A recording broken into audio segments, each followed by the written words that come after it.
हमारे स्वर्ग में विराजमान पिता, हम धन्यवाद देते हैं आपके प्यार के लिए और आपकी कृपा के लिए कि आपने हमें यह समय प्रदान किया कि हम आपके वचन के द्वारा साथ मिलकर आपकी आराधना कर सके।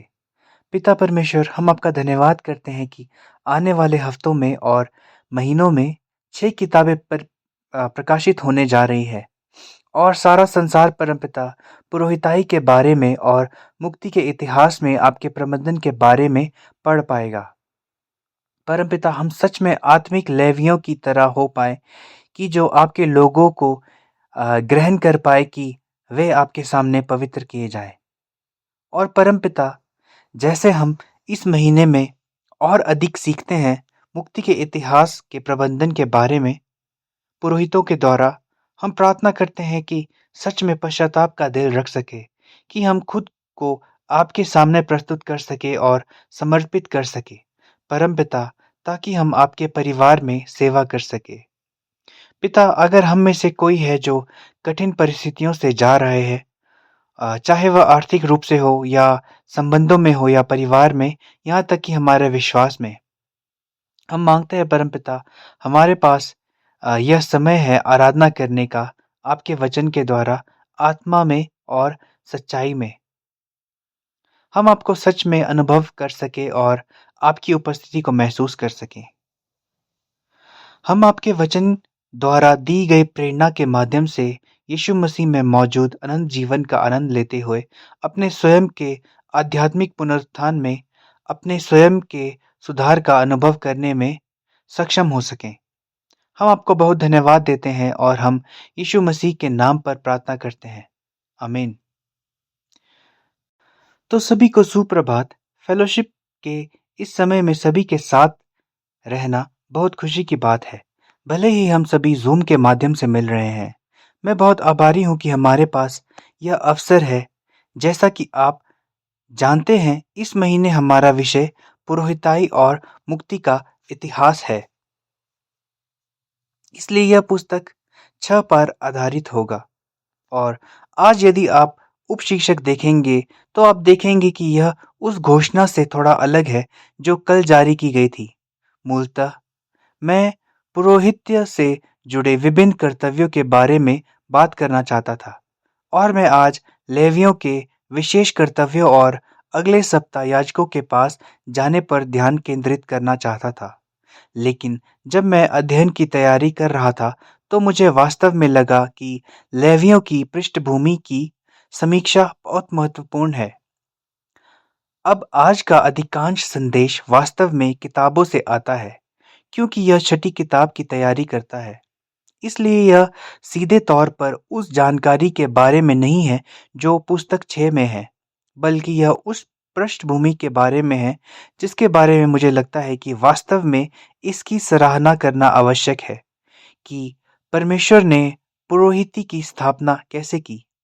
इसलिए मुझे लगता है कि हम अगले सप्ताह विशेष कर्तव्यों पर विचार करेंगे, परंतु आज मैं लेवियों की पृष्ठभूमि में और अधिक जाना चाहता था।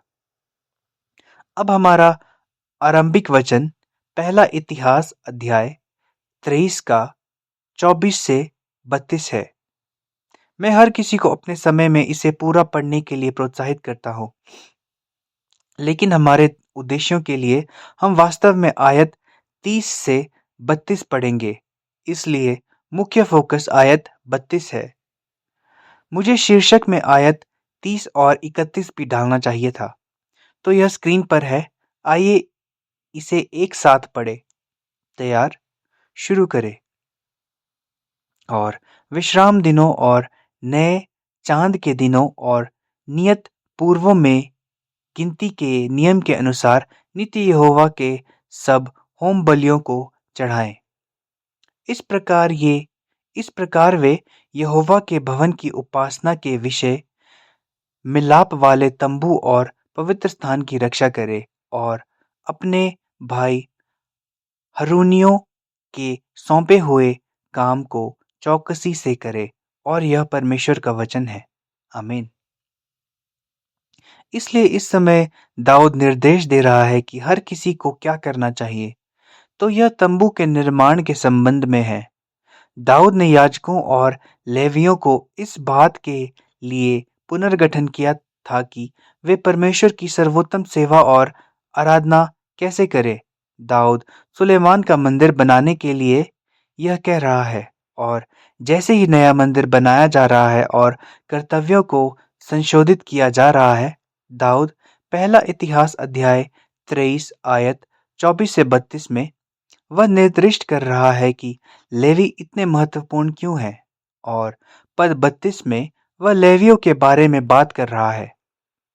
लेवी मिलाप वाले तंबू और पवित्र स्थान की रखवाली करें और यहोवा के भवन की सेवा के लिए हारून के पुत्रों के जो आपके कुटुंबी हैं उनकी रक्षा करें। अब मूल रूप से मैं यहाँ से उन विभिन्न कर्तव्यों पर चर्चा करना चाहता था जिनके प्रभारी लेवी थे, और लेवियों को भी 24 दल में बांटा गया। उन कर्तव्यों का चक्रानुक्रम था जिसके लिए वे जिम्मेदार थे। लेकिन जब हम मुक्ति के इतिहास के बारे में सोचते हैं और लेवी इस बिंदु तक कैसे पहुंचे, पुजारी इस मुकाम तक कैसे पहुंचे, महायाजक उनकी बात तक कैसे पहुंचे, हमें वास्तव में उत्पत्ति की ओर वापस आने की आवश्यकता है। वास्तव में यदि हम बहुत पीछे जाना चाहते हैं तो उत्पत्ति की वंशावली यहाँ बहुत महत्वपूर्ण है। लेकिन मैं जो करना चाहता था वह लेवियों की उत्पत्ति पर अधिक ध्यान केंद्रित करना था, और कैसे लेवी का गोत्र वास्तव में वह गोत्र बन गया जिसने परमेश्वर को अपनी सेवा दी। इसलिए हमारा पहला बिंदु, हम लेवियों की उत्पत्ति पर एक नज़र डालने जा रहे हैं, और हमारे यहाँ उत्पत्ति अध्याय 29 का 34 है। आइए इसे एक साथ पढ़ें, और यह याकूब की पत्नी लिया का कबूलनामा है। फिर वह गर्भवती हुई और उसके एक पुत्र उत्पन्न हुआ, और उसने कहा, अब की बार तो मेरा पति मुझसे मिल जाएगा, क्योंकि उससे मेरे 3 पुत्र उत्पन्न हुए हैं। इसलिए उसका नाम लेवी रखा गया। अब हिब्रू में लेवी है लेवी। यह क्रिया लावा से आया है, जिसका अर्थ है जुड़ना या जुड़े रहना। और यहाँ क्या स्थिति चल रही है? याकूब वह इसहाक का दूसरा पुत्र था। इस प्रकार इसहाक के 2 पुत्र उत्पन्न हुए। वे जुड़वा थे। ईसाव पहलौठा था और उसके बाद याकूब बाहर आया। इसलिए पहिलौठे के सारे कर्तव्य, सारी जिम्मेदारियां और सारी आशीषें ईसाव को मिलनी चाहिए थी। लंबी कहानी संक्षेप में, जेकब ने वह आशीर्वाद चुरा लिया और ईसाव बहुत उदास हुआ। जेकब या याकूब को भागना पड़ा, इसलिए वह अपनी माता के भाई लबान के घराने को जाता है, और वह अपने लबान की दोनों बेटियों राहेल और लिया को देखता है। और याकूब राहेल से प्रेम रखता है, इसलिए वह लाबान के लिए काम करता है ताकि राहेल उसकी पत्नी बन सके। लेकिन जेकब या याकूब को धोखा दिया गया। आप जानते हैं कि आप एक तरह से धोखेबाज पर तुरंत प्रहार कर रहे हैं, और उसने लिया और राहेल दोनों को अपनी पत्नियों के रूप में प्राप्त कर लिया। लेकिन वह वास्तव में लिया से प्यार नहीं करता, वह राहेल से प्यार करता है। और परमेश्वर ने यह देखा और राहेल की कोख बंद कर दी गई। परंतु तब लिया की कोख खुली हुई थी, तो लिया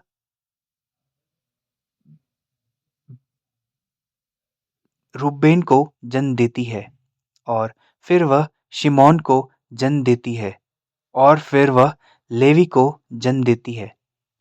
और अब उसके 3 बेटे हैं जो उसने याकूब को दिया, और उसका कबूलनामा, अब इस बार मेरे पति मुझसे जुड़ जाएंगे, क्योंकि मैंने उसे 3 बेटे दिए। तो इस लगाव को लिया अपने बेटे लेवी के माध्यम से याद करती है, जिसका अर्थ है संलग्न। तीन पुत्र समान इतने महत्वपूर्ण क्यों हैं? मेरा मतलब है कि एक बेटा जैसा है, अद्भुत है। आपने यह सुनिश्चित किया है कि अगली पीढ़ी आगे बढ़ेगी। आपने यह सुनिश्चित किया है कि आपके पति की संपत्ति, उनका व्यवसाय, उनकी विरासत जारी रहेगी और अब 3 बेटे हैं। अगर कभी किसी ने सोचा कि आप 3 बेटों के साथ क्या कर सकते हैं? मेरा मतलब है नूह ने अपने 3 पुत्रों के माध्यम से दुनिया को आबाद किया। आप किसी से भी पूछ सकते हैं कि किसके 3 बेटे हैं। हालांकि मेरा मतलब है कि देखभाल के लिए उनकी संख्या मुट्ठी भर है। यहाँ शीलो में भी हमारे पास कुछ उदाहरण है। कृपया हमारे प्रेसिडेंट के लिए प्रार्थना करें। मैं इस अभिव्यक्ति पर ध्यान केंद्रित करना चाहता हूँ। अभी इस बार और यह अभिव्यक्ति के साथ कितना महत्वपूर्ण है संलग्न होना। अब इस बार मेरे पति मुझसे जुड़े रहेंगे। अब लिया अपने कबूलनामे के लिए जिस शब्द अभी का प्रयोग करती है वह हिब्रू पाआम से आया है और इसका मतलब है अंत में।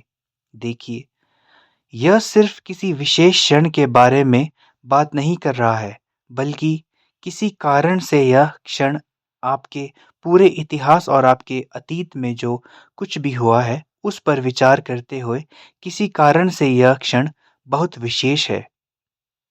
तो अगर हम उत्पत्ति अध्याय 2 आयत 23 पर जाएं तो यह पहली शादी है ना? और यही वह समय है जब आदम का सृजन हुआ। लेकिन फिर उत्पत्ति अध्याय 2 का 18 में यह वहाँ नहीं है, लेकिन मैं तुम्हारे लिए पढ़ूंगा। आदम की रचना के बाद ईश्वर ने कहा, मनुष्य के लिए अकेला रहना अच्छा नहीं है।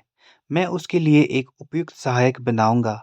इसलिए ईश्वर ने मनुष्य की रचना की और वह मानता है कि मनुष्य को एक सहायक की आवश्यकता है और परमेश्वर कहता है, मैं उसके लिए एक सहायक और साझीदार बनाऊंगा। इसलिए वे सभी जानवर आदम के पास आए। सारी सृष्टि उसके सामने लाई गई है। आदम ने ईश्वर की बुद्धि से उनका नाम तदनुसार रखा। लेकिन यदि आप बाद के भाग में आयत 20 को देखते हैं तो यह कहता है, आदम के लिए उसके लिए उपयुक्त कोई सहायक नहीं मिला। आप देखते हैं कि सारी सृष्टि आदम के सामने लाई गई थी, लेकिन सारी सृष्टि में उसके लिए उपयुक्त एक भी सहायक नहीं था। इसलिए परमेश्वर ने आदम को गहरी नींद में जाने के लिए प्रेरित किया। वह आदम की पसली लेता है और महिला का निर्माण करता है। और फिर उत्पत्ति 2 का 23 में आदम कहता है, यह अब है पाआम, मेरी हड्डियों में से हड्डी, मेरे मांस में से मांस। वह स्त्री कहलाएगी क्योंकि वह पुरुष में से निकाली गई है। अब वास्तव में इसका एक बहुत अच्छा कोरियाई समकक्ष है, पाआम। यह कोरियाई अनुवाद में नहीं है। मैं कोरियाई अनुवाद में विश्वास करता हूँ जिसमें कहा गया है इनुन या यह है। एनएसबी कहता है यह अभी है और ईएसवी वास्तव में कहता है आखिरकार। इसका सीधा अनुवाद आखिरकार होता है और कोरियाई में इसके लिए एक अच्छी अभिव्यक्ति है, तू दियो। तो जैसे कि आपने जो कुछ भी इंतजार किया, आपके द्वारा किए गए सभी प्रयासों के बाद, अतीत में जो कुछ भी हुआ है, उसके बाद अंत में इस पल कुछ तो हुआ है। आदम वह परमेश्वर की छवि वाहक के रूप में बनाया गया था। पृथ्वी पर शासन कर रहा हूँ और परमेश्वर कहते हैं आदम को एक साथी की जरूरत है और वह सारी सृष्टि को आदम के सामने लाता है, परंतु कोई साथी नहीं मिलता और आदम की पसली से अपनी ओर से ईश्वर ने स्त्री की रचना की। आदम ने महिला को देखा और उसका कबूलनामा क्या है? पाआम, आखिरकार। पुस्तक 5 में वास्तव में द ऑनरेबल मैन की रचना में ऐसा देखें। रेवरेंड अब्राहम पार्क ने ईव को सृजन के मुकुट के रूप में रेखांकित किया है। बहुत सुंदर, बहुत बढ़िया। और आयत 24 उत्पत्ति 2 का 24 में इस कारण मनुष्य अपने माता पिता को छोड़कर अपनी पत्नी से मिला रहेगा और वे एक तन होंगे। इसलिए वहां आदमी और उसकी पत्नी को एक साथ जोड़ा जाना चाहिए। अब उत्पत्ति में प्रयुक्त शब्द वास्तव में रा पाक है। यह लावा से विभिन्न है और इसका मतलब है कि उन्हें एक साथ रहना है। एक साथ रहना है और एक साथ बने रहना है। लेकिन यह शब्द पाआम, आखिरकार, अगर तुम लिया पर वापस जाते हैं तो उसका कबूलनामा इस बार और आखिरकार था। तो क्या आप लिया के दिल की कल्पना कर सकते हैं? वह अपने पति से कितनी घनिष्ठता और कितनी आत्मीयता से जुड़ी रहना चाहती थी। वह कैसे अपने पति से प्यार पाना चाहती थी और उस तरह का रिश्ता चाहती थी। अब मैंने उसे 3 बेटे दिए हैं। पाआम या आखिरकार मेरा पति मुझसे जुड़ जाएगा।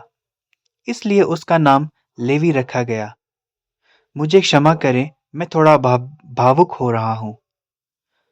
तो लेवी नाम ही इसका अर्थ है अपने पति से जुड़े रहने की इच्छा के लिए।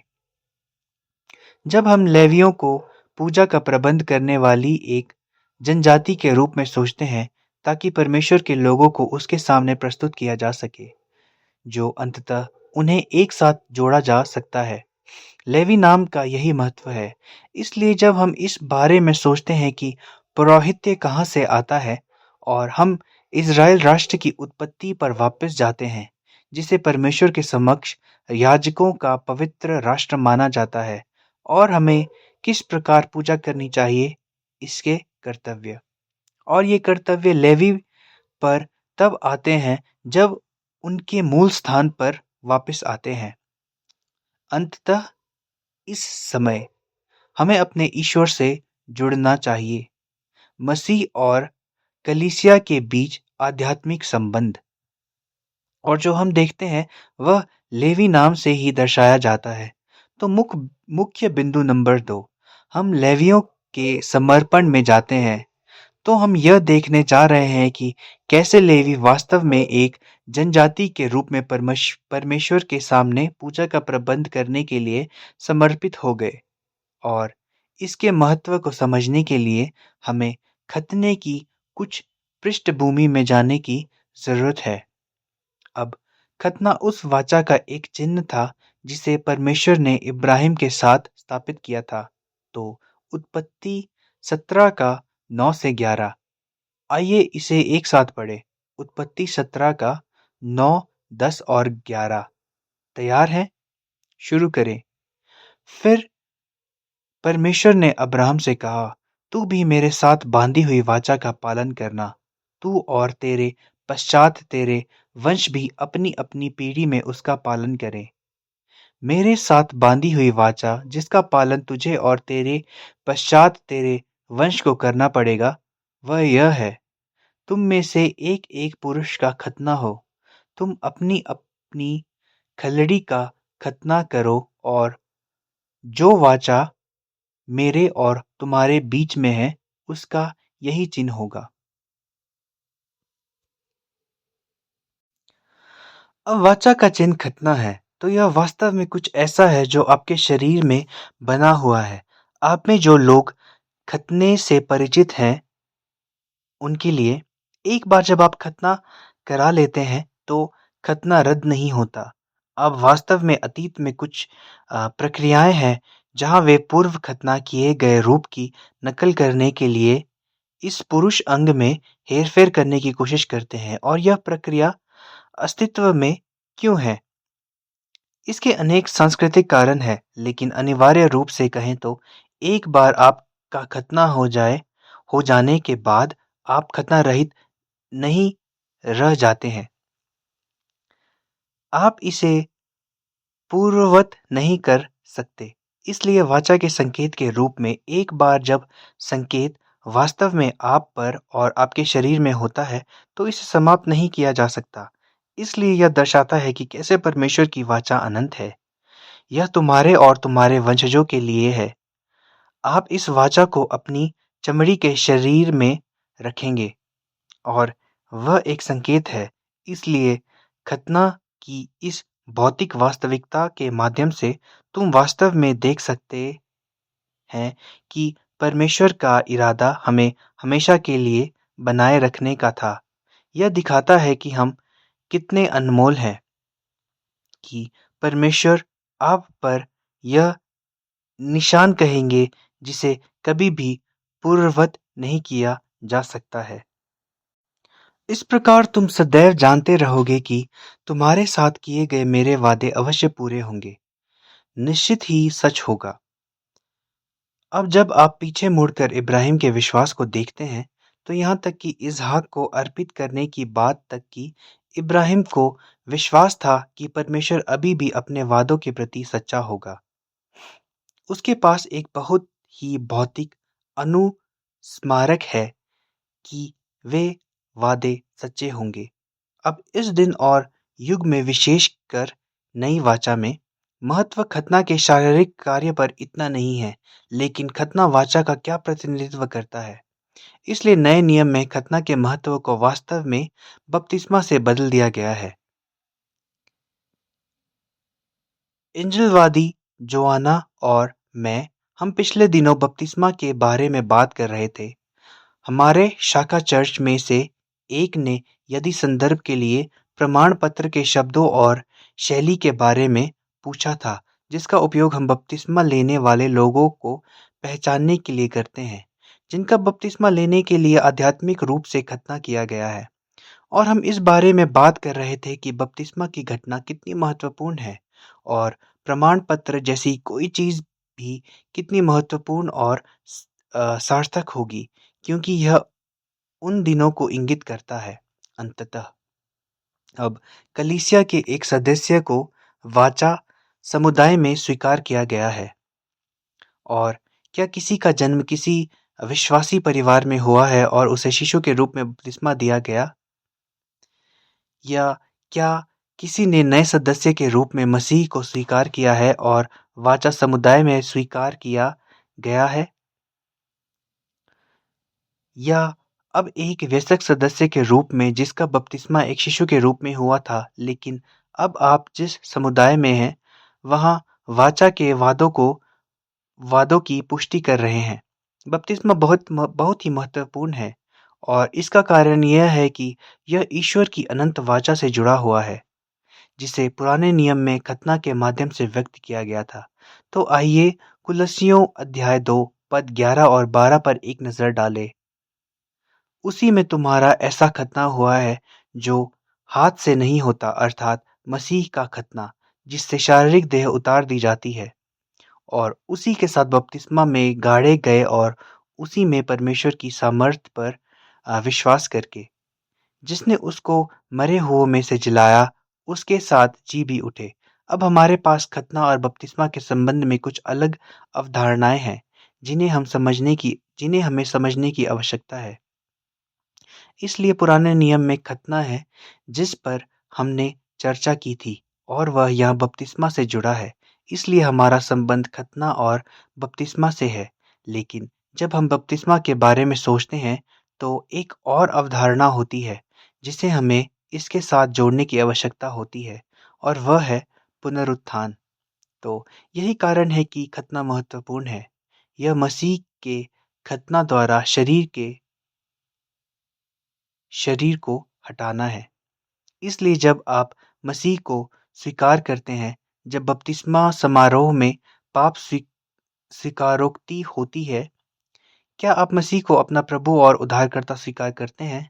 जब आप मसीह को स्वीकार करते हैं और जब आप बपतिस्मा लेते हैं तो आप क्या कर रहे होते हैं?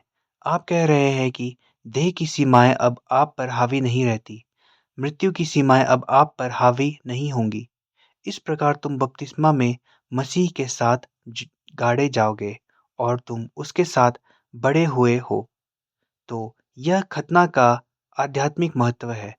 आप इस चमड़ी को ले रहे हैं और रक्त बहाकर, जो कि ईसा मसीह ने अपना रक्त बहाया था, आप अपने शरीर के शारीरिक पहलुओं को अपने से दूर कर रहे हैं।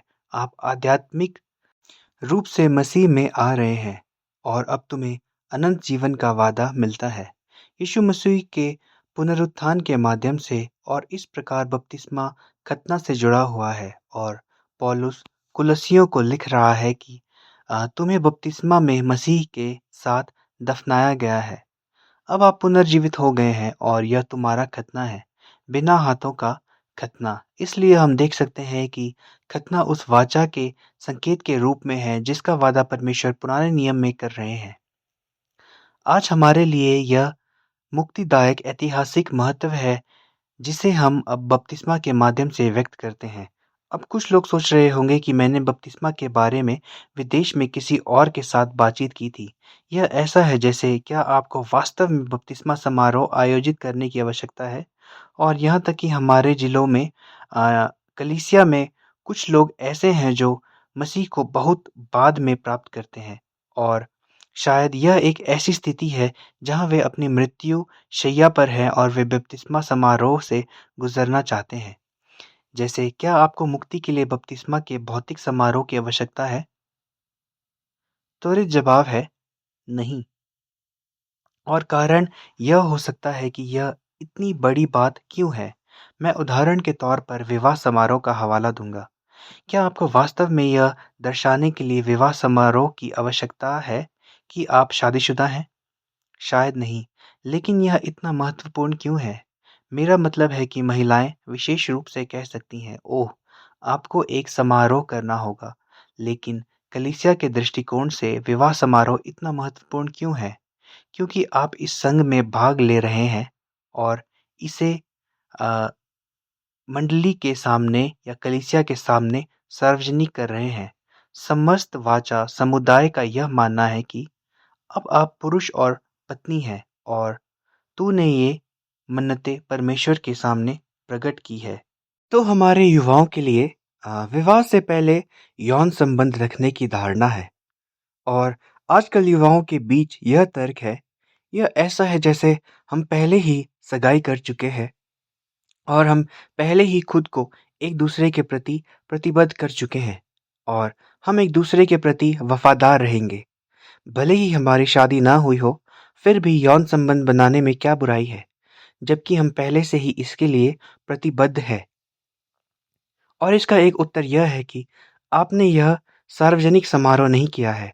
आपको समुदाय द्वारा यह वाचिक स्वीकृति नहीं मिली है। आस्था के कलीसिया समुदाय द्वारा। और बपतिस्मा इतना महत्वपूर्ण क्यों है? इसका कारण यह है कि आप किसी को उस वाचा समुदाय में प्राप्त कर रहे हैं। देखें कि परमेश्वर की अपने लोगों के साथ की गई वाचा आपके परमेश्वर के साथ व्यक्तिगत रूप से बनाई जा सकती है। आप भी कलीसिया के माध्यम से इस अनुबंध रिश्ते में भाग लेते हैं, जो कि ईश्वर की सभा है। इसलिए जब आप आराधना करते हैं तो कॉर्पोरेट आराधना इतनी महत्वपूर्ण क्यों होती है? क्योंकि इसमें सिर्फ लोग परमेश्वर के प्रति अपनी व्यक्तिगत प्रतिबद्धता नहीं बनाते हैं, लेकिन एक कॉर्पोरेट संस्था के रूप में आप खुद को परमेश्वर के लोगों के सामने पेश करते हैं। इसलिए खतना इसका प्रतिनिधित्व करता है और बपतिस्मा इसका प्रतिनिधित्व करता है। और हम देखते हैं यीशु मसीह का पुनरुत्थान केवल एक व्यक्ति के लिए नहीं था, बल्कि वह सभी लोगों के लिए था। यह दुनिया के सभी लोगों के लिए था। ग्रीक में कॉस्मोस। और यही कलीसिया होना चाहिए। यह राष्ट्र होना चाहिए। इसलिए यहाँ कुछ आयत है जिन्हें मैं पढ़ना चाहूँगा। आइए लूका अध्याय 2 आयत 21 पर एक नज़र डालें। लूका अध्याय 2 आयत 21।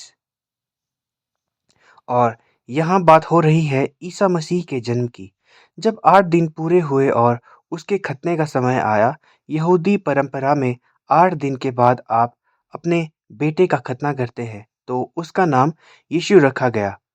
स्वर्गदूत ने उसके पेट में आने से पहले कहा था, इसलिए उनके खतने के कारण आधिकारिक तौर पर उनका नाम यीशु रखा गया। और स्वर्गदूत ने यह नाम तब भी दिया था जब यीशु गर्भ में था। और यह महत्वपूर्ण क्यों है? आइए मत्ती 1 का 21 पर एक नज़र डालें। मत्ती अध्याय 1 आयत 21। वह पुत्र जनेगी और तो उसका नाम यीशु रखना, क्योंकि वह अपने लोगों का उनके पापों से उद्धार करेगा। देखिए, यीशु हिब्रू में यीशुआ का ग्रीक अनुवाद है, जो यहोशुआ शब्द का संकुचन है। निश्चित रूप से जोशुआ है और इसका मतलब है प्रभु बचाएंगे। यहोवा यहोवा बचाएगा या यहोवा मोक्ष है। और क्योंकि यीशु मनुष्यों को अपने पापों से बचाने के लिए आए, इसलिए उनका नाम यीशु रखा गया। और आयत 23 में यह कहा गया है, देखो, एक कुंवारी गर्भवती होगी और एक पुत्र जनेगी और उसका नाम इमानुएल रखा जाएगा, जिसका अर्थ है परमेश्वर हमारे साथ। इसलिए हमें बचाया जाने के लिए ईश्वर से जुड़े रहने की आवश्यकता है। इसलिए मैंने उस बिंदु तक पहुंचने के लिए बहुत सारे लूप्स से छलांग लगाई। मुझे आशा है कि हर कोई वहां अनुसरण करने में सक्षम होगा।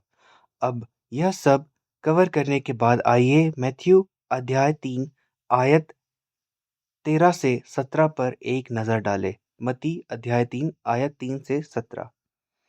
आगे बढ़ो और उसे लिखो।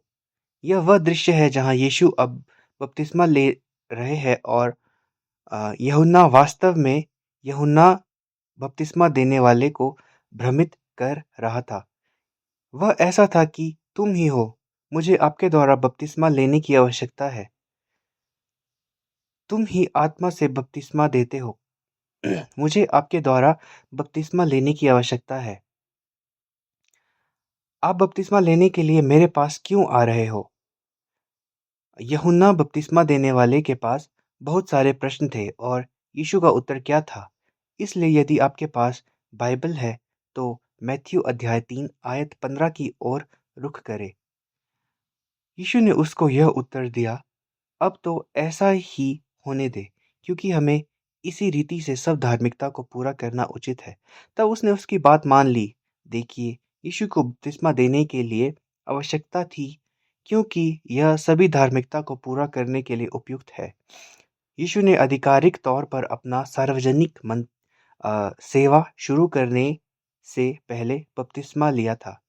लेकिन हमने बपतिस्मा के बारे में क्या बात की? हमने बपतिस्मा के साथ जुड़ने की क्या आवश्यकता है थी? वह अनंत वाचा जिसका वादा परमेश्वर ने खतने के माध्यम से किया था और स्वयं बपतिस्मा कुलस्सियों अध्याय 2 का 12 बपतिस्मा में उसके साथ दफनाया गया। देखिए, ग्रीक शब्द है बैप्टिस्मो। बपतिस्मा एक प्रकार से प्रत्यक्ष लिप्यंतरण मात्र है। वास्तव में बपतिस्मा का मतलब विसर्जन है, ताकि आप डूब जाएं, ताकि आप पूरी तरह से किसी चीज़ से ढक जाएं। और बैप्टिस्मो का शाब्दिक अर्थ पानी में डुबाए जाने के बारे में है। आप पूरी तरह से डूबे हुए हैं। तो पुरानी शैली के बपतिस्मा में वास्तव में उनका पूरा शरीर एक टब के अंदर चला जाता था। यह हो सकता है कि उनके पास एक महासागर, एक झील, एक नदी हो। यूहन्ना के मामले में जॉर्डन नदी। आप पूरी तरह से डूब जाते हैं और फिर ऊपर उठ जाते हैं। वह है बपतिस्मो, अर्थात बपतिस्मा की प्रतीक बपतिस्मा की प्रक्रिया।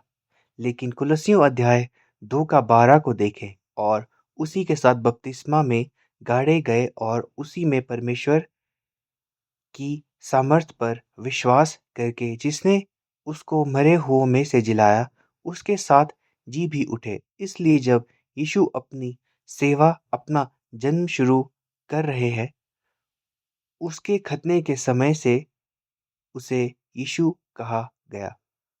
वह अपने लोगों को उनके पापों से क्यों बचाएंगे? कैसे? यीशु के पुनरुत्थान द्वारा प्रस्तुत अनंत जीवन की शक्ति के माध्यम से। इसलिए अपने सार्वजनिक सेवा की शुरुआत में यीशु को बपतिस्मा दिया गया। यह दर्शाता है कि हम उसके माध्यम से कैसे पुनर्जीवित होंगे। अब हमारे पास अनंत जीवन है। यह ईश्वर की अनंत वाचा की अभिव्यक्ति है ताकि हम मृत्यु से एक बार फिर अनंत जीवन में ईश्वर के साथ जुड़ सके। यह यीशु, उनकी सेवकाई और उनके बपतिस्मा का महत्व है। इसलिए जब हम अपना खतने को देखते हैं तो इसका इस प्रकार का महत्व होता है। इसलिए जब इब्राहिम का खतना हुआ तो वह वाचा का चिन्ह एक बहुत बड़ी बात है। अब लेवी पर वापस जाने पर हमें एक समस्या है।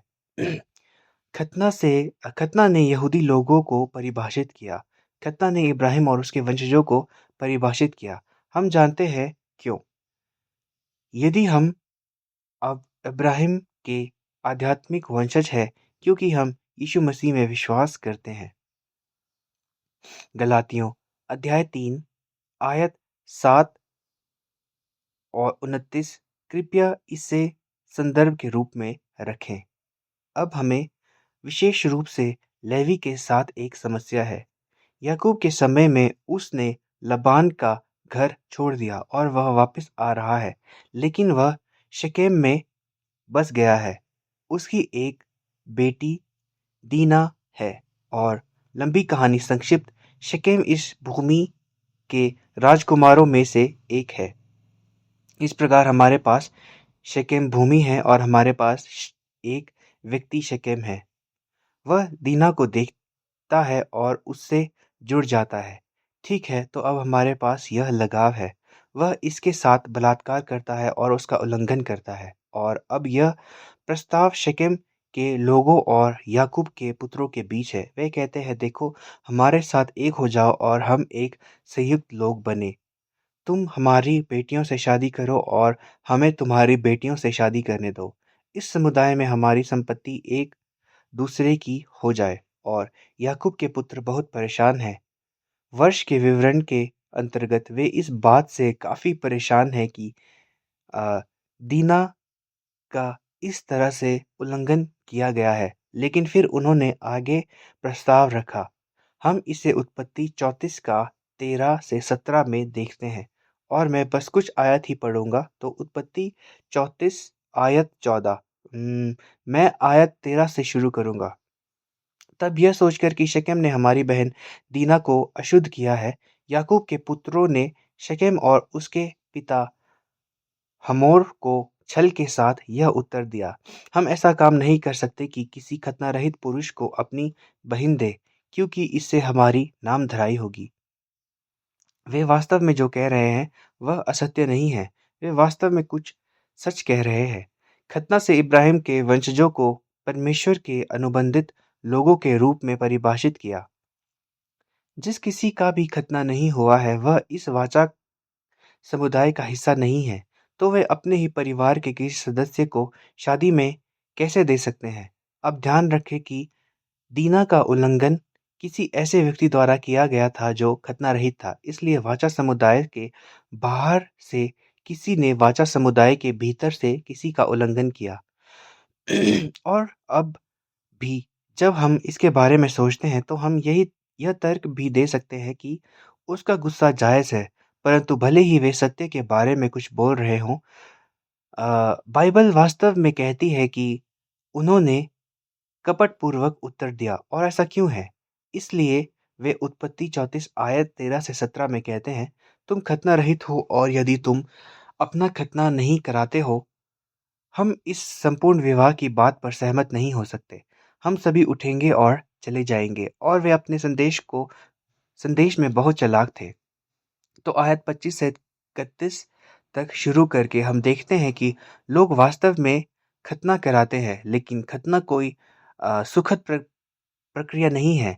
अब आजकल हमारे पास इसके लिए विशेष रूप से चिकित्सकीय रूप से परिभाषित उपकरण है और तकनीकों को बहुत अच्छी तरह से परिभाषित किया गया है, लेकिन तब आप फ्लिंटस्टोन का उपयोग कर रहे थे और यह एक दर्दनाक प्रक्रिया है। और जबकि शेकेम के पुरुषों का खतना किया गया और वे दर्द में हैं। उत्पत्ति 34 का 25 तीसरे दिन जब वे लोग पीड़ित थे, तब ऐसा हुआ कि शिमोन और लेवी नामक याकूब के दो पुत्रों ने, जो दीना के भाई थे, अपनी तलवार से उस नगर के निधड़क उस नगर में निधड़क घुसकर सब पुरुषों को घात किया। अब आपको यहाँ की स्थिति देखनी होगी। खतना से परमेश्वर के लोगों को परिभाषित किया। खतना ने परमेश्वर के लोगों को परिभाषित किया। इसने परमेश्वर के लोगों को कैसे परिभाषित किया? क्योंकि यह वाचा का चिन्ह था कि उन्हें अनंत जीवन मिलेगा। इस मामले में खतना का इस्तेमाल इसलिए किया गया ताकि लोगों को मारा जा सके। तो क्या आप यहाँ विडंबना देखते हैं? क्या आप देखते हैं कि शायद परमेश्वर की नज़र में शिमोन और लेवी ने कोई बहुत अच्छा काम नहीं किया? आप वाचा के इस अनंत चिन्ह का उपयोग कर रहे हैं, जिसका अर्थ है कि आपको परमेश्वर के लोगों के रूप में परिभाषित किया गया है। आपसे अनंत जीवन का वादा किया गया है और वे इसका उपयोग हत्या के इरादे से करते हैं। वे इसका इस्तेमाल बदला लेने की मंशा से करते हैं। इसलिए वे आते हैं, वे सभी मनुष्यों को मार डालते हैं। वे सारी लूट ले लेते हैं और याकूब के पास वापस आ जाते हैं। और याकूब क्या कहता है? आयत 30। अब याकूब ने शिमोन और लेवी से कहा, तुमने जो इस देश के निवासी कनानियों और परिज्जियों के मन में मेरे प्रति घृणा उत्पन्न कराई है, इससे तुमने मुझे संकट में डाला है, क्योंकि मेरे साथ तो थोड़े ही लोग हैं। इसलिए अब वे इकट्ठे होकर मुझ पर चढ़ेंगे और मुझे मार डालेंगे, तो मैं अपने घराने समेत नष्ट हो जाऊंगा। तो इसे याकूब की स्थिति से देखें। याकूब को स्पष्ट रूप से खतने के महत्व के बारे में प्रशिक्षित किया गया होगा। एक भू-राजनीतिक अर्थ से हम यह सोचने तक सीमित हो सकते हैं कि ओह! याकूब केवल अपनी शारीरिक भलाई के बारे में चिंतित है, या याकूब चिंतित है कि लोगों का यह समूह, क्योंकि हमने खुद को धोखेबाज दिखाया है और हमने उन्हें मार डाला, जैसे कि अन्य सभी लोग एक साथ इकट्ठा होंगे और हमें मारें। और यह बहुत ही वैध समस्या है, हालांकि यह एकमात्र समस्या नहीं है। प्राचीन निकट पूर्व में लोगों के किसी विशेष समूह को उनकी धार्मिक मान्यताओं से परिभाषित किया जाता था। इसलिए जब शकेम के लोग और याकूब के पुत्र इकट्ठे हुए और उन्होंने बातचीत की, तो यह जितना विवाह का प्रस्ताव हो सकता था, उतना ही धर्म की चर्चा भी थी। क्यों? क्योंकि याकूब के बेटे कह रहे हैं, हमारी संस्कृति और अंततः हमारा धार्मिक विश्वास खतना की मांग करता है, और हमारे परमेश्वर के कारण लोग याकूब के परिवार को पहचान लेंगे कि उनका परमेश्वर है। हम ऐसा नहीं कर सकते। इसलिए शकेम के लोग इस भौतिक कार्य को करना चाहते थे। उनका खतना किया गया ताकि उन्हें याकूब के परिवार के परमेश्वर द्वारा पहचाना जा सके, ताकि अंततः वे एक दूसरे से शादी कर सके। अब क्या यह परिचित लग रहा है? बपतिस्मा तब होता है जब आप किसी को वाचा समुदाय में आने के बारे में पहचानते हैं। दिन में खतना अनिवार्य रूप से एक शारीरिक स्वीकृति है, जिसे आप परमेश्वर यहोवा द्वारा पहचाना जाना चाहते हैं। आप यहोवा द्वारा पहचाना जाना चाहते हैं, और शकेम के लोगों ने स्वयं को इस प्रक्रिया के अधीन कर लिया और फिर वे मारे गए। तो यह बिल्कुल वैसा ही है जैसे आप किसी के पास जाकर प्रचार करने की कोशिश करते हैं। वे परमेश्वर को स्वीकार करते हैं, वे बपतिस्मा लेते हैं और फिर आप कहते हैं, ठीक है, अब जब आप कलीसिया में हैं तो मैं आपको नष्ट कर सकता हूँ। शिमोन और लेवी के साथ यही हुआ, उन्होंने यही किया। इसलिए ऐतिहासिक और राजनीतिक दृष्टिकोण से हम कह सकते हैं, ठीक है, यह बेकार है, लेकिन अ, संविदात्मक दृष्टिकोण से यह हानिकारक है। ठीक है, मैं थोड़ी देर के लिए मोटर माउथ पर चला गया। आइए यह समय लें कि यह कितना महत्वपूर्ण है। तो इसका परिणाम क्या है? उत्पत्ति अध्याय 49 आयत 5 से 7। यह तब है जब याकूब ने अपने सभी बेटों को आशीर्वाद दे रहा है और यह शिमोन और लेवी के पास आता है और याकूब कहता है, शिमोन और लेवी तो भाई हैं, उनकी तलवारें उपद्रव के हथियार हैं, तो मेरे जीव उनके मर्म में न पड़, हे मेरी महिमा उनकी सभा में मत मिल। ठीक है, तो मुझे उनके साथ मत रहने दो। देखिए, लेवी का मतलब यूनाइटेड था और खतना ईश्वर के साथ हमारी एकता का प्रतिनिधित्व करता है और उन्होंने इस वाचा चिन्ह का उपयोग मृत्यु के लिए किया, जबकि इसे अनंत जीवन का प्रतिनिधित्व करना चाहिए था। और याकूब अब यह कह रहा है, मेरा उनसे कोई लेना देना नहीं है, क्योंकि उन्होंने क्रोध में आकर मनुष्यों को घात किया। उन्होंने अपनी इच्छा से बैलों को पुंग बनाया। वे इतने क्रोधित क्यों थे? आप सोच सकते हैं कि यह उचित है। उनके अपने परिवार के सदस्य, उनकी बहन, उनके स्वयं के मांस और खून का उल्लंघन किया गया था, जिसे वे एक साथ साझा करते हैं। और कोई भी नाराज हो जाएगा, परंतु इतना क्रोधित हो कि तुम परमेश्वर के अनंत जीवन के चिन्ह का उपयोग हत्या करने के लिए कर रहे हो। इसलिए जब याकूब ने आशीर्वाद दिया तो उसने कहा, क्योंकि उन्होंने अपने क्रोध में मनुष्यों को मार डाला और अपनी इच्छा बैलों को पुंग बना दिया। उनके क्रोध को धिक्कार है, क्योंकि यह भयंकर है, इतना भयंकर कि यह वास्तव में उनके परिप्रेक्ष्य में इसने पूरी तरह से परमेश्वर की अपनी वाचा का उल्लंघन किया है। शाप हो उनके क्रोध पर, क्योंकि वह भड़का हुआ है और उसका क्रोध क्रूर है। मैं उनको याकूब में तितर-बितर कर दूंगा और इज़राइल में तितर-बितर कर दूंगा। मेरा मतलब है कि यह अच्छा तरीका नहीं है। ये आपके पिता के अंतिम शब्द अच्छे नहीं हैं, लेकिन लेवी का यह महत्व यह है कि उनके लिए मुक्ति है। देखिए, हमने उनके जन्म के महत्व के बारे में बात की, परमेश्वर की वाचा का महत्व। उन्होंने इसका उल्लंघन कैसे किया और इस गंभीर स्थिति में भी मुक्ति है। तो हमारे पास निर्गमन अध्याय 32 का 25 से 29 है और यहाँ हमारे पास क्या है? मूसा सिनाई पर्वत पर परमेश्वर का वचन प्राप्त कर रहा है, जबकि ऐसा हो जबकि ऐसा हो रहा है, लोग नहीं जानते कि मूसा को क्या हुआ। वे हारून के पास जाते हैं और कहते हैं कि हमें एक परमेश्वर की आवश्यकता है, क्योंकि हमें पता नहीं है कि क्या हो रहा है। वे सुनहरा सुनहरा बछड़ा बनाते हैं। लोग प्रसन्न हैं। इस अराजकता के बीच मूसा नीचे आता है। हर कोई बहुत गुस्से में है। यहाँ कोई भी अच्छी स्थिति में नहीं है।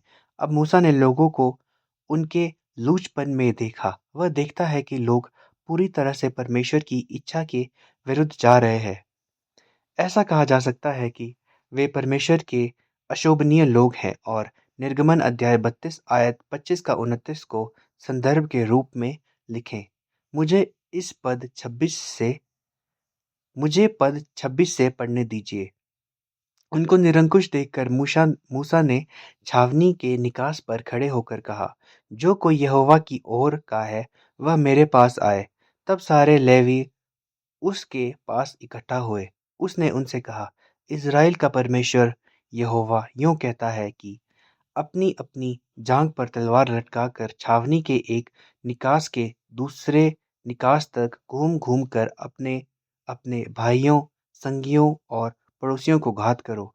मूसा ने इस वचन के अनुसार लेवियों ने किया और उस दिन 3,000 के लगभग लोग मारे गए। देखो, मूसा ऐसे लोगों की तलाश कर रहा है जो परमेश्वर के लिए है और यह कहता है, ठीक है, जो कोई भी परमेश्वर के विरुद्ध है, जाओ और उन्हें मार डालो। इससे कोई फर्क नहीं पड़ता कि वे आपके भाई हैं। इससे कोई फर्क नहीं पड़ता कि वे आपके दोस्त हैं। इससे कोई फर्क नहीं पड़ता कि वे आपके पड़ोसी हैं। आप बाहर जाते हैं और आप उन्हें मार देते हैं और लेवियों ने वैसा ही किया। अब देखिए कि परमेश्वर का उद्धार किस प्रकार कार्य करता है। अपने क्रोध और अपनी बहन दीना के प्रति भक्ति के सांसारिक विचारों के कारण लेवियों ने बाहरी लोगों की हत्या करने के लिए परमेश्वर की वाचा का उपयोग किया। परंतु अब मूसा क्या कर रहा है? यह तो तुम्हारा ही परिवार है, परंतु वे परमेश्वर के विरुद्ध चले। यदि तुम ईश्वर के साथ हो और यदि तुम ईश्वर के पक्ष में हो तो अपनी तलवार ले जाओ और बाहर निकालो। अपने दोस्तों को मार डालो और अपने परिवार को मार डालो।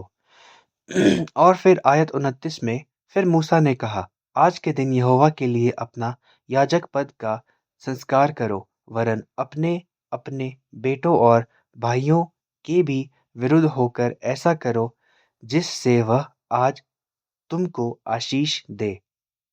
मरने से पहले याकूब ने शिमोन और लेवी को शाप दिया था, परंतु लेवी अब परमेश्वर के साथ रहने और परमेश्वर को समर्पित होने के लिए बाहर चले गए।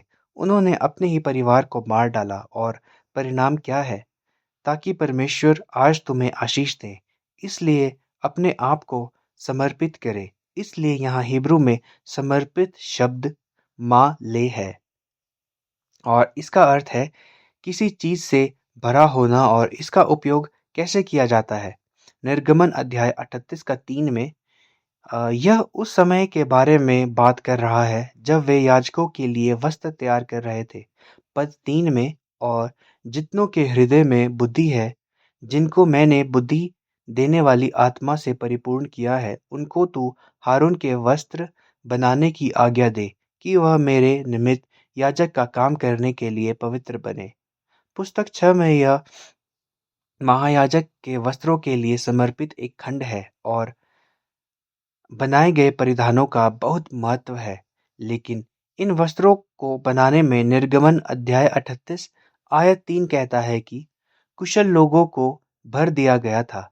माले वे समर्पित थे, इसलिए वे इन वस्त्रों को बनाने के लिए परमेश्वर के ज्ञान से पूरी तरह से भर गए थे। निर्गमन 28 का 41, अपने भाई हारून और उसके पुत्रों को ये ही सब वस्त्र पहनाकर उनका अभिषेक और संस्कार करना और अपने अ, और उन्हें पवित्र करना कि वे मेरे लिए याजक का काम करें। यहाँ दीक्षित शब्द का अर्थ है भरा जाना। इसलिए आप उनका अभिषेक करेंगे और उन्हें भर देंगे। इस प्रकार आप उन्हें परमेश्वर की आत्मा और परमेश्वर की इच्छा से भर रहे हैं और उन्हें पवित्र करना कि वे याजक के रूप में मेरी सेवा करें। और मूसा निर्गमन अध्याय 32 आयत 29 में कह रहा है कि आज अपने आप को समर्पित करो, अपने आप को प्रभु से भरो। इसलिए जब हम गिनती 14 आयत 24 को देखते हैं तो हम देख सकते हैं कि किस शब्द का प्रयोग और कैसे उपयोग किया जाता है। पूरा होना, एक अर्थ में यह कहना कि तुम भी पवित्र बनाए गए हो, आप लोगों से अलग किए गए हो। उन परिधानों को देखें जो परमेश्वर के ज्ञान से भरे लोगों के द्वारा बनाए गए थे। याजकों की भरमार हो गई और वे न केवल प्रजा में से वरन लेवियों में से भी अपने अपने कामों में अलग हो गए। इसलिए जब आप भरे होते हैं तो इसका मतलब है कि आप इस अर्थ में समर्पित हैं कि आप बाकी सभी को से अलग हैं। गिनती अध्याय 14, यह तब की बात है जब 12 जनजातियों ने कनान भूमि की जासूसी करने के लिए 12 जासूस भेजे थे। 10 खराब रिपोर्ट के साथ और 2 अच्छी रिपोर्ट के साथ वापस आए और उस संबंध में कालेब के बारे में बोलते हुए परमेश्वर कालेब के बारे में गवाही देते हैं। परंतु मेरे दास कालेब में और ही आत्मा है और वह पूरी रीति से मेरे पीछे हो लिया है। इसलिए मैं उस देश में जिसमें वह गया है पहुंचाऊंगा और उसका वंश उस पर अधिकार अधिकारनी हो जाएगा। और यह कहता है कि कालेब ने पूरी तरह से परमेश्वर का पालन किया, इसलिए वह माले था, भरा जाना। कालेब परमेश्वर का अनुसरण करने में लीन था और हमें वैसा ही बनना है जैसे कि लेवी थे। गिनती अध्याय 18 का 6, वह लेवियों के बारे में बात करता है, परंतु मैंने आप तुम्हारे लेवी भाइयों को इज़राइलियों के बीच से अलग कर लिया है और वे मिलाप वाले तंबू की सेवा करने के लिए तुमको और यहोवा को सौंप दिए गए हैं। अब यहाँ शब्द समर्पित अलग है। यह नाथान है। नाथान। मुझे खेद है कि मेरे पास यहाँ लिप्यंतरण नहीं है। नाथान और इसका अर्थ है देना, रचना या सेट करना, मूलतः स्थापित करना। और इस शब्द का प्रयोग कहाँ किया जाता है? यह वैसा ही है जब आप स्थापित करने के लिए कुछ देते हैं। यह ऐसा है जैसे, अरे आपको यह व्यवसाय बनाने की ज़रूरत है, मुझे निवेश करने दीजिए। मैं आपको मान लीजिए कि $1 मिलियन देता हूँ ताकि आप अपना व्यवसाय स्थापित कर सके। वह नाथान का संदर्भ है। और यदि हम उत्पत्ति 17 का 2 को देखें तो यह परमेश्वर इब्राहिम के साथ अपनी वाचा बना रहा है। मैं अपने और तुम्हारे बीच अपनी वाचा स्थापित करूंगा और तुम्हें बहुत बढ़ाऊंगा। परमेश्वर इसे इब्राहिम को दे रहा है। इसे देने में परमेश्वर ने खुद को समर्पित कर दिया है ताकि उनकी वाचा पूरी हो। और इस अर्थ में लेवी यहोवा को समर्पित हैं। अब जब हम लेवियों के अभिषेक को देखते हैं तो गिनती अध्याय 8 इस बारे में बात करता है कि उन्हें कैसे पवित्र किया जाता है। गिनती 8 का 11, तब हारून लेवियों को यहोवा के सामने इज़राइलियों की ओर से हिलाई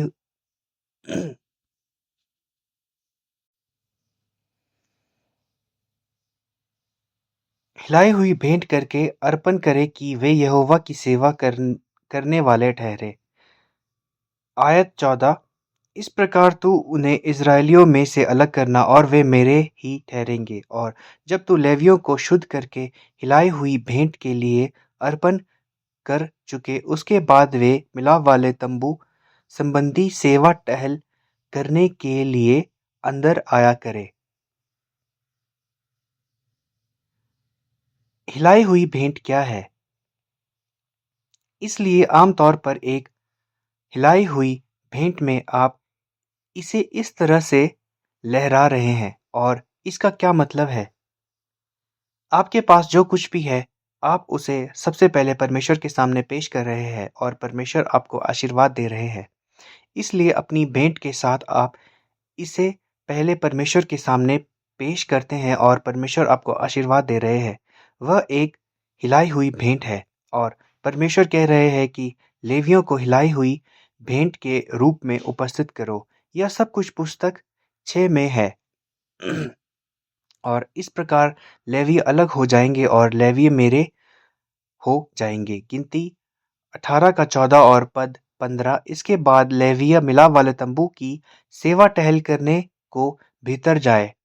वे मिलाप वाले तंबू की सेवा क्यों करते हैं? ताकि हम परमेश्वर के सामने प्रस्तुत हो सके। इसलिए पूजा का यह पूरा प्रशासन परमेश्वर का को एक भेंट है जिसे हम उनके सामने प्रस्तुत करते हैं।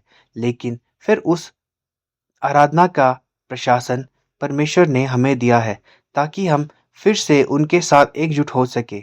और यही लेवियों का काम है। तो यह हिजकिय्याह के समय से थोड़ा हटकर है। तो यह विभाजित राजशाही है और मैं बस लेवियों के महत्व के लिए इस दृश्य को उजागर करना चाहता हूँ। दूसरा इतिहास 29 का 34, याजक बहुत कम थे। हिजकिय्याह के समय में वह पूजा को बहाल कर रहा है। वह फसह को पुनः स्थापित कर रहा है। उन्होंने उत्तरी इज़राइल सहित पूरे इज़राइल को आमंत्रित किया जो इस समय तक असीरिया द्वारा नष्ट कर दिया गया था। वापस आओ और याद करो कि परमेश्वर कौन था। याद रखें सच्ची पूजा क्या है। और आयत 34 कहता है कि इतने सारे लोग वापस आ गए कि वास्तव में आराधना का संचालन करने के लिए पर्याप्त पुजारी नहीं थे, परंतु याजक ऐसे थोड़े थे कि वे होम बलि पशुओं की खालें न उतार सके। तब उनके भाई लेवीय उस समय तक उनकी सहायता करते रहे जब वह काम पूरा न हो गया जब तक वह काम पूरा न हो गया। और याजकों ने अपने को पवित्र न किया क्योंकि लेवीय अपने को पवित्र करने के लिए पवित्र याजकों से अधिक सीधे मन के थे। और फिर दूसरा इतिहास 30 का 17, क्योंकि यहोवा यूं कहता है, तुम्हारे सामने न तो वायु चलेगी और न वर्षा होगी, तो भी यह नाला पानी से भर जाएगा और अपने गाय बैलों और पशुओं समेत तुम पीने पाओगे।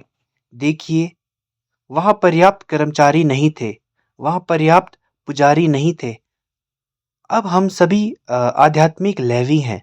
हम में से हर कोई सेवा में नहीं हो सकता है। हम में से हर कोई प्रचारक नहीं हो सकता है। और माना कि बहुत कम सेवक हैं, बहुत कम प्रचारक है, यह वैसा ही है। लेकिन बहुत सारे लोग हैं जिन्हें पूजा करने के लिए आने की आवश्यकता है। यदि हम अभी आत्मिक लेवी हैं तो हमें उस उपासना के प्रशासन में सहायता करने की आवश्यकता है। इस प्रकार सभा परमेश्वर के सामने पवित्र की जाएगी। इसलिए यदि हम दूसरा इतिहास अध्याय 30 आयत 18 से 19 को देखें तो राजा हिजकिय्याह वास्तव में प्रार्थना करता है, भला प्रभु उन सभी को क्षमा कर दे जो अपने पूर्वजों के परमेश्वर यहोवा की खोज के लिए अपना हृदय तैयार करते हैं, यद्यपि पवित्र स्थान के शुद्धिकरण नियमों के अनुसार नहीं। और आयत 20 में यह कहा गया है, इस प्रकार यहोवा ने हिजकिय्याह की सुनी और लोगों को चंगा किया। इसलिए कुछ लोग कह रहे होंगे कि ओह, मैं ऐसा करने की स्थिति में नहीं हूँ, क्योंकि मैं पादरी नहीं हूँ, मैं प्रचारक नहीं हूँ, और मैं यह नहीं कर रहा हूँ कि और मैं यह नहीं कह रहा हूँ कि आपको जाकर आशीर्वाद देना होगा या बपतिस्मा के लिए अपने हाथ फैलाओ। हालांकि मैं जो कर रहा हूँ वह जो मैं कह रहा हूँ वह यह है, यदि आप परमेश्वर की आराधना या पूजा करने जा रहे हैं तो आपको इसे शब्द के माध्यम से करना होगा। यदि हम सभी लेवी हैं तो हम सभी को वचन की भेंट चढ़ानी होगी, और यह किसी भी कलीसिया में नहीं हो सकता। हो सकता है कि हमारे पास कोई डिग्री ना हो, हम पादरी या प्रचारक के रूप में स्थापित नहीं हो सकते, लेकिन हम सभी वचन के माध्यम से सच्ची आराधना में मदद कर सकते हैं। और वचन से क्या होता है, लोगों को परमेश्वर के सामने समर्पित किया जाता है। और हिजकिय्याह की प्रार्थना भले ही उन्हें परंपरा के अनुसार ऐसा नहीं किया, नियमानुसार, परंतु हे पिता परमेश्वर, इन्हें ठीक कर दो। और पद 20 में यह कहा गया है कि लोग चंगे हो गए और लेवियों ने ही ऐसा किया। तो यह निष्कर्ष है, हमें आध्यात्मिक लेवी कैसे माना जाता है। मत्ती अध्याय 10 का 37 से 39, आइए इसे एक साथ पढ़े। जो माता या पिता को मुझसे अधिक प्रिय जानता है वह मेरे योग्य नहीं है, और जो बेटा या बेटी मुझ से अधिक प्रिय जानता है वह मेरे योग्य नहीं, और जो अपना क्रूस लेकर मेरे पीछे न चले वह मेरे योग्य नहीं। जो अपने प्राण बचाता है वह उसे खोएगा, और जो मेरे कारण अपना प्राण खोता है वह उसे पाएगा। तो इससे कोई फर्क नहीं पड़ता, पिता माता, भाई बहन, बेटी या बेटा। यदि आप इस धरती पर किसी को भी प्यार करते हैं, यहाँ तक कि अपने परिवार को भी हमारे परमेश्वर से ज़्यादा प्यार करते हैं, तो आप इसके लायक नहीं हैं। तो आपके पास क्या है? तुम्हें अपना क्रूस लेना होगा। आपको यीशु का अनुसरण करना होगा। इसका क्या मतलब है? तुम्हें उसके साथ सूली पर चढ़ना होगा। गलातियों अध्याय 2 का 20। मैं मसीह के साथ क्रूस पर चढ़ाया गया हूँ। अब मैं जीवित न रहा, पर मसीह मुझ में जीवित है, और मैं शरीर में अब जो जीवित हूँ तो केवल उस विश्वास से जीवित हूँ जो परमेश्वर के पुत्र पर है, जिसने मुझसे प्रेम किया और मेरे लिए अपने आप को दे दिया। यीशु ने अपना यीशु ने अपनी सेवा कैसे शुरू की? बपतिस्मा के साथ। बपतिस्मा क्या दर्शाता है? जी उठना। तो यदि तुम उसके साथ क्रूस पर चढ़ाए गए हो, यदि तुम अपना क्रूस उठाओ और उसके पीछे हो लो, तुम उसमें रहते हो। तुम वाचा क्यों प्राप्त कर हम वाचा क्यों प्राप्त करते हैं? ताकि परमेश्वर हमें अपनी प्रजा बना सके। यदि हम अपने परिवार को यीशु से अधिक प्रेम करते हैं तो हम इसके योग्य नहीं हैं। लेवियों ने, जिन्होंने अपने ही परिवार के कारण मूल रूप से इस वाचा का उल्लंघन किया था, लेकिन क्योंकि वे परमेश्वर के पास आए थे, उन्होंने खुद को समर्पित कर दिया था। उन्होंने वास्तव में लोगों को लाने और उन्हें फिर से परमेश्वर के साथ एकजुट करने की प्रक्रिया का प्रबंधन करने के लिए बहाल किया गया था। उन्होंने अपने पिता, अपनी माता, अपने भाइयों, अपनी बहनों, अपने बेटे-बेटियों को त्याग ताकि वे परमेश्वर की सेवा कर सके। एक तरह से उन्होंने अपना आध्यात्मिक क्रूस ले लिया और आज हमसे यही पूछा जा रहा है। हमें यीशु का अनुसरण करने के लिए अपना क्रूस उठाने की आवश्यकता है कि हम भी उसके साथ क्रूस पर चढ़ाए जाएं, कि हम भी उसी के जीवन से जीवित हो। तो हम देखते हैं कि कैसे उस क्रूस को लेकर हम ईश्वर की वाचा को स्वीकार कर रहे हैं। हम बपतिस्मा स्वीकार कर रहे हैं। हम आध्यात्मिक खतना स्वीकार कर रहे हैं कि अब हम शरीर में नहीं परंतु आत्मा में हैं और यही लेवियों का कर्तव्य है। इसलिए यहाँ आने और साथ समय बिताने के लिए आप सभी को धन्यवाद। मैं वास्तव में बहुत देर तक चला। मैंने मूल रूप से बहुत सारी सामग्री काट ली थी। मुझे लगता है कि यह बहुत लंबा था, लेकिन फेलोशिप के इस समय के लिए यह मेरी आशा और प्रार्थना है कि हम सभी मुक्ति के इतिहास में लेवियों को देख रहे हैं। लेवीय सेवा के महत्व को देख रहे हैं। मुक्ति के इतिहास में और हमारे में आज रहता है और अब यह पुस्तक 6 आने वाली है। लेवियों के मुक्तिदायी ऐतिहासिक महत्व को समझकर। जब हम आगे की पुस्तक 6 का अध्ययन करते हैं तो हम पुरोहिताई को देखते हैं। क्या हम वास्तव में यह स्वीकार कर सकते हैं कि ईश्वर हमसे कितना प्रेम करता है? उसकी वाचा हमारे लिए कितनी महत्वपूर्ण है? और शलो अंतर्राष्ट्रीय मिशन के रूप में हम दुनिया भर में परमेश्वर के सभी लोगों के लिए सच्चे आध्यात्मिक लेवी बने। आमीन। तो आइए प्रार्थना के साथ हम समापन करें और प्रभु की प्रार्थना के साथ समाप्त करें। हमारे स्वर्गीय पिता, हम आपके प्यार और अनुग्रह के लिए बहुत-बहुत धन्यवाद करते हैं और हम आपको धन्यवाद देते हैं कि अ अ,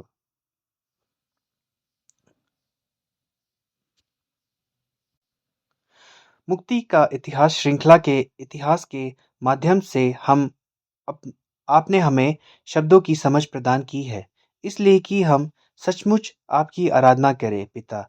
इस महीने जब हम पौरोहित्य का अध्ययन कर रहे हैं, तो हम प्रार्थना करते हैं कि हम वास्तव में आध्यात्मिक लेवियों के रूप में खुद को आपके प्रति समर्पित कर सकें, इसलिए कि हम आपके घर में सेवा करने वाले ठहरे, ताकि आपके लोग पवित्र किए जाएँ। हम आपको बहुत धन्यवाद देते हैं कि छठी पुस्तक अब अंग्रेजी में प्रकाशित हो रही है। जैसा कि यह प्रकाशित और वितरित की जाएगी, हम प्रार्थना करते हैं कि आपके शक्तिशाली दाहिने हाथ की शक्ति आपके शब्द के साथ रहेगी, ताकि इसे पूरी दुनिया में घोषित किया जा सके। वे सभी लोग पिता परमेश्वर जो आपके वचन के माध्यम से आपको जानते हैं, उन्हें प्रेरणा मिले, वे स्वयं को समर्पित करें, ताकि वे सभी आध्यात्मिक लेवी बन सके, ताकि वे आपके वचन को पूरे विश्व में मुक्ति के इतिहास के रूप में प्रचारित कर सके, ताकि संसार आत्मा और सच्चाई से आपकी आराधना करे और अपने लोग बन जाए।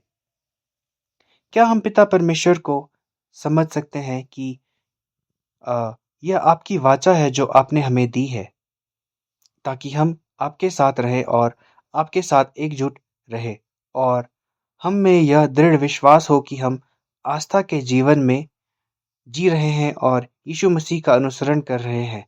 हम आपको बहुत धन्यवाद देते हैं। हम यह सब हमारे प्रभु और उद्धारकर्ता यीशु के नाम पर प्रार्थना करते हैं। आमीन।